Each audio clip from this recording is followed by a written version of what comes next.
Thank you once again for coming back on the channel, my movie peeps. We got some movie news to discuss, so let's get into it. Some of the things we're going to be talking about here today, guys, is we got a major casting update to Marvel's Blade. We got a surprisingly amount of Dracula news, one that could affect Scream 7, along with talking about Sony gearing up for a presentation where they could be announcing some Spider-Man stuff. That along with so much more, so you guys know the drills. Leave me your opinions down below with everything we discuss here today. Timestamps will be in the description. And just right off the top, I want to thank you guys who supported the video of me talking about the new Warner Brothers streaming service Max. I detail all those changes there along with some of the new shows they announced and my opinion on them. And in the spirit of us talking a whole bunch of Dracula today, I'm also going to be checking out Rainfield, the movie where Nicolas Cage will be playing Dracula himself, so I'll be sure to have a review for you guys here on the channel soon. But other than that, just thank you guys for always tuning in, man. Comment down below how you watch me, okay? You put me on the TV, you see me on your phone, you on the treadmill or something, you doing it while sacrificing a lamb?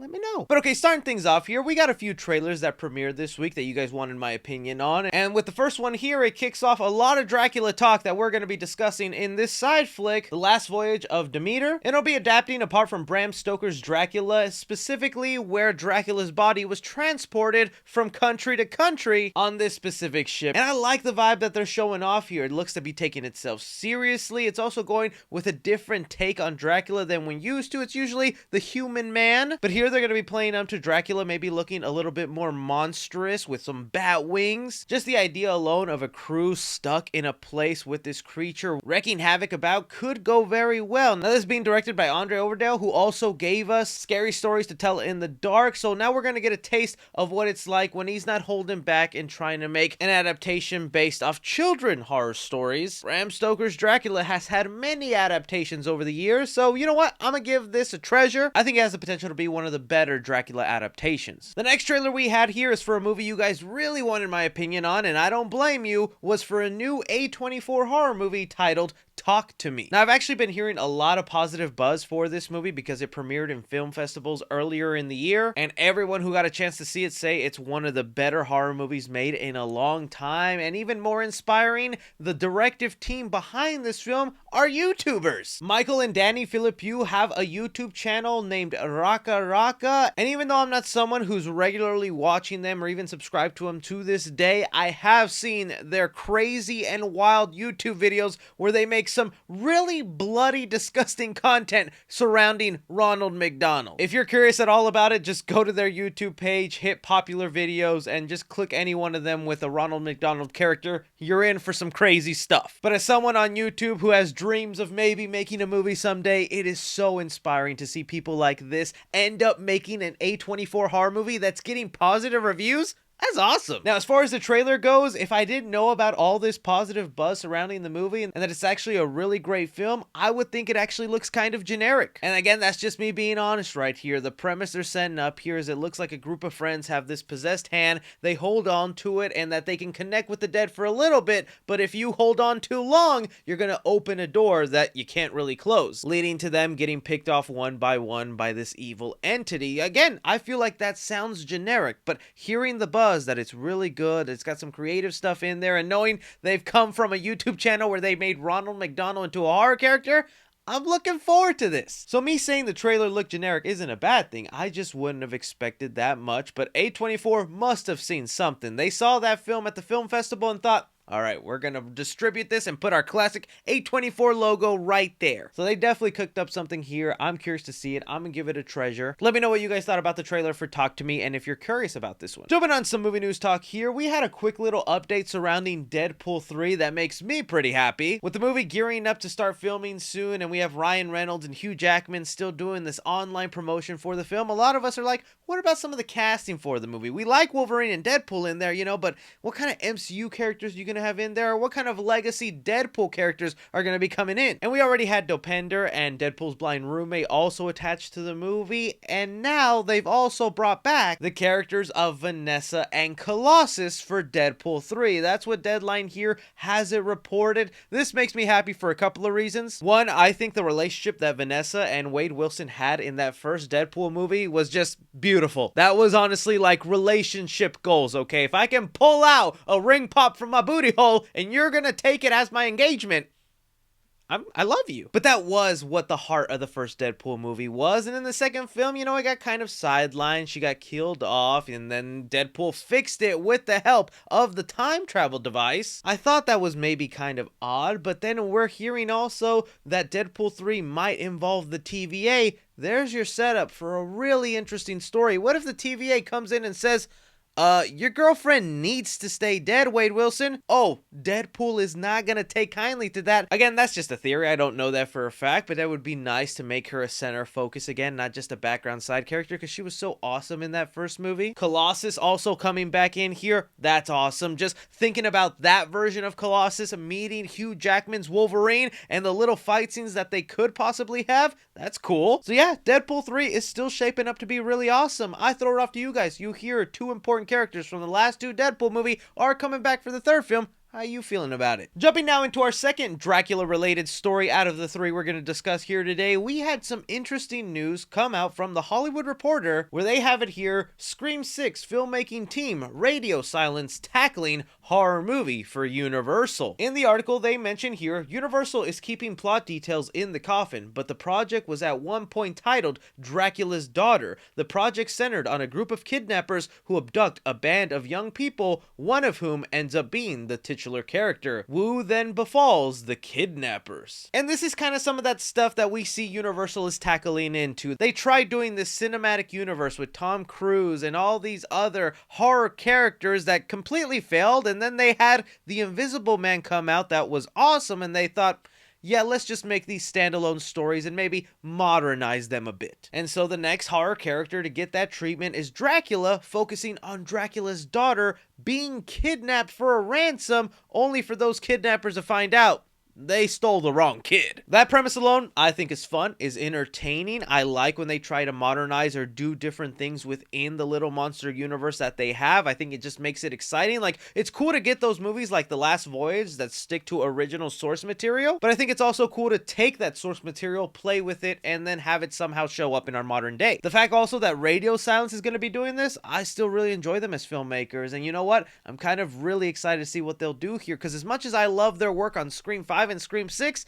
Ready or Not to me is still the best horror movie they have made. Kind of letting me know when they work outside of the confines of a franchise, they can do a lot. Now, I did mention at the beginning of this video that this Dracula movie could have some effects on Scream 7, so we're going to transition into our next story here. It's looking more and more likely like the Radio Silence team might not be returning to tackle Scream 7, and that has me so conflicted. Now, I want to make it clear, Radio Silence could still very much come back for Scream 7. In fact, I'm thinking they are going to have to come back. They just came out with the highest grossing Scream movie in the franchise. It would be kind of weird for the studio not to kind of pursue them and want them back. They've shown their success, why risk it with another team? But we've seen in interviews with Radio Silence, they keep dropping those little sentences about, even if Scream 7 isn't with us, I'll be happy to watch it as a fan. It's like, oh man, they're preparing us for that breakup. It's said that this Dracula movie that they're making is going to be filmed all of summer, and if you remember, early reports about Scream 7 had it said that the studio is hoping to start production on that film by the fall. So there's still a very good chance they can make this Dracula movie, take about a month break, and then jump into Scream 7, but then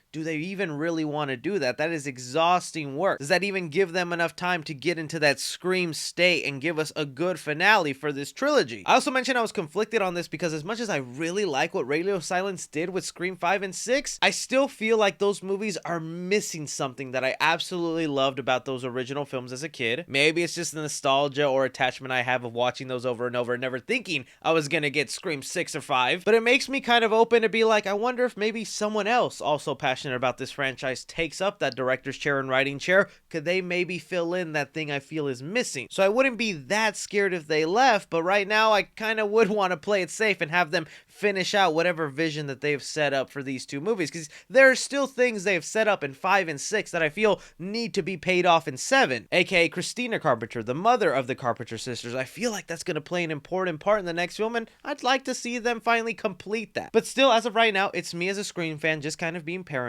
about this, so I throw it off to you guys. If Radio Silence ends up being too busy with other projects and they don't return for 7, would you be open to that? Would you be really hesitant? Curious to hear what you guys think. think. Moving on from there, we got some awesome casting news in the MCU, particularly with Blade, because it is now being reported that Mia Goth has joined the MCU.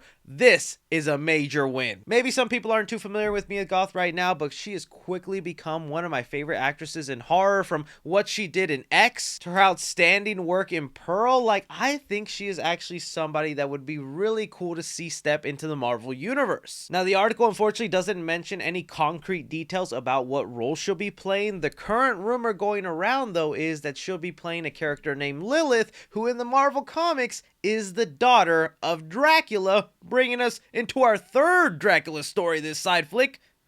I want to drink your blood. And with Blade being a vampire hunter, it feels like then she's the obvious choice to be the villain of this film, and that's exciting. Still, I kind of have to tame my expectations, because we have seen time and time again, Marvel sometimes casts extremely talented people and underutilizes them. Christian Bale in Thor Love and Thunder. I thought he was gonna knock it out of the park, become easily one of the top 5 MCU villains, and it just felt like wasted potential to me. Don't get me wrong, Christian Bale was awesome in the role, like in everything he is, but the material he was given, I feel didn't fully allow him to grow in that role and become super menacing. Seeing what Mia Goth is capable of, I am hoping Marvel lets her chew the scenery, doesn't let her just be a one-dimensional stand-there villain.